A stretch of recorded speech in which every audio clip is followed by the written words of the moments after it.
An explosive new book has reportedly left Prince Andrew and Sarah Ferguson feeling wary and threatened as it delves into the Duke of York's finances and relationships with the paedophile Jeffrey Epstein. The author, Andrew Lownie, spent 4 years researching and interviewing people for the book, which contains numerous allegations, including a physical altercation involving Prince Harry, which the Duke of Sussex denies. Andrew Lownie, it's Lownie, isn't it? Lownie joins us now. Good morning. Good morning. Well, Ed and I both received a copy of this just in the last 24 hours. Once you start reading, you can't My stop. goodness, it is packed. And what's interesting is that you spent, as you say, 4 years doing this. Presumably, were you part way through researching this when that infamous Newsnight interview was given by Prince Andrew? No, I started just after that. You started just... Yes. And now that you've written the book, what do you think of the claims that he made in that interview? I don't sweat, I didn't know her... Well, I have a section in the book where I actually go through all the claims he made, showing they're all completely false. And I think the thing with Andrew is you can't believe a word he says. And I think what I think was very interesting for me was actually it backed up Virginia Giuffre's case. I was able to find new testimony of people who'd seen her with Andrew, both on the island and in London, and also the campaign against her that had been orchestrated by Andrew and others. So this idea he'd never met her is completely demolished. You know, what was shocking was just how blatant his lies were. Well, of course, he says he never met her, didn't know her, and also we have approached Prince Andrew for his right of reply, essentially, to the claims that you've made in your book. He hasn't yet come back to us on them.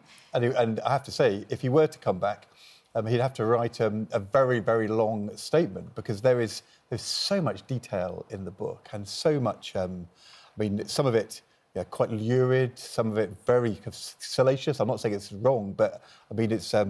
we were talking about the allegations concerning Virginia Giuffre and Epstein and Prince Andrew's alleged visits to the island, and it's all in there in the book. There was another thing which struck me. I was a junior minister at the Treasury, 2006, 2007, in charge of financial services.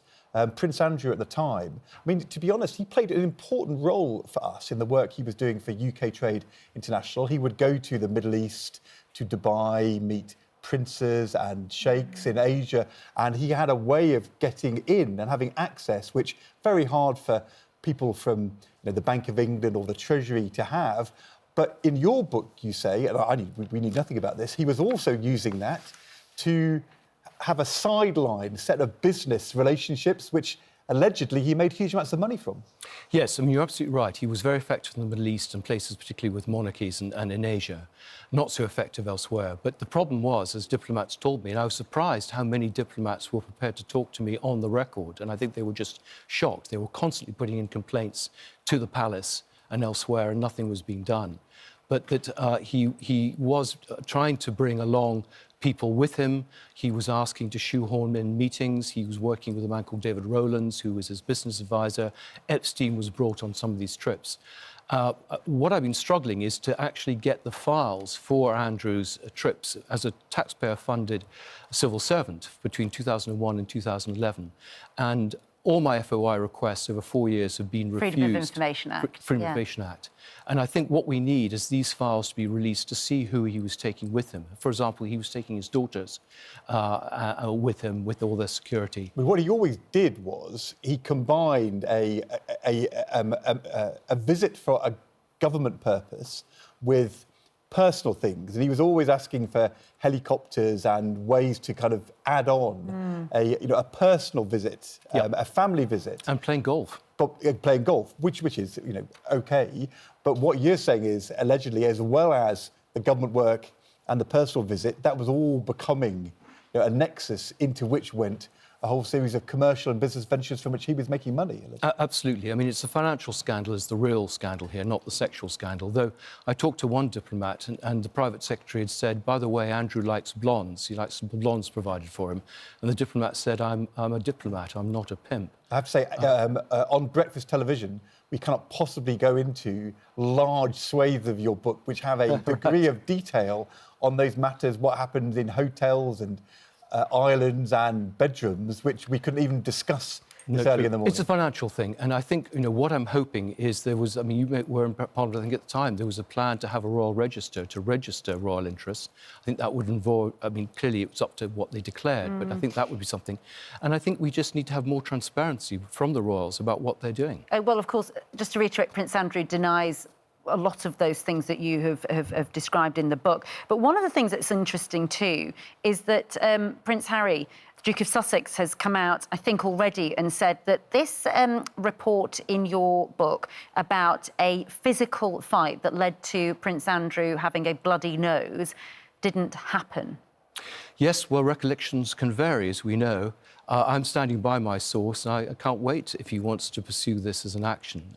What is it that your source has told you that Prince Harry has fundamentally denied? There's one in 2013 and there's one in 2017 of altercations between Andrew and Harry. And these aren't verbal altercations only? They're quite physical. Over what? What were the issues that your source thought they were about? The second one was about Meghan Markle. Andrew was quite critical of Harry and Meghan Markle. And saying it wouldn't last a month, I think, is one of the quotes that you say. Yeah. So, I have to rely on what my sources tell me. And this has been a trusted source right at the centre of the royal family. So, and what was the earlier one? Did you say they got into 2 physical fights, according to your source? There's only one physical fight. Right. But yes, I mean the 2 are sort of chalk and cheese, and I think Andrew can be quite bossy with other members of the family. We know from your book that the late Queen was very understandably protective of her son, and very kind of concerned for him. But in the book, you talk both about what, in the end, was the source of this behaviour. Where does it come from? Why does he allegedly behave in this way? And then, secondly, after the death of his mother, where does it leave Prince Andrew now? And what would you advise him to do for the next stage of his life? I mean, 2 good questions. I mean, I think he lost his protector when his mother died. I think if I was advising him on comms, he should keep a low profile. He should be trying to clearly win back the respect of the British people. Hard to win back respect and keep a low profile. I mean, does he have to go out there and actively seek to win back that respect? Well, you think of somebody like John away? Profumo, who went and did charity works. I mean, the things that, in the playbook he could do. But you're absolutely right. I mean, he was spoilt as a child. We have a very clear sense of his character from very early on. He was a bully. He was very boisterous. But he really was set no boundaries. No one dared discipline him, not even Prince Philip.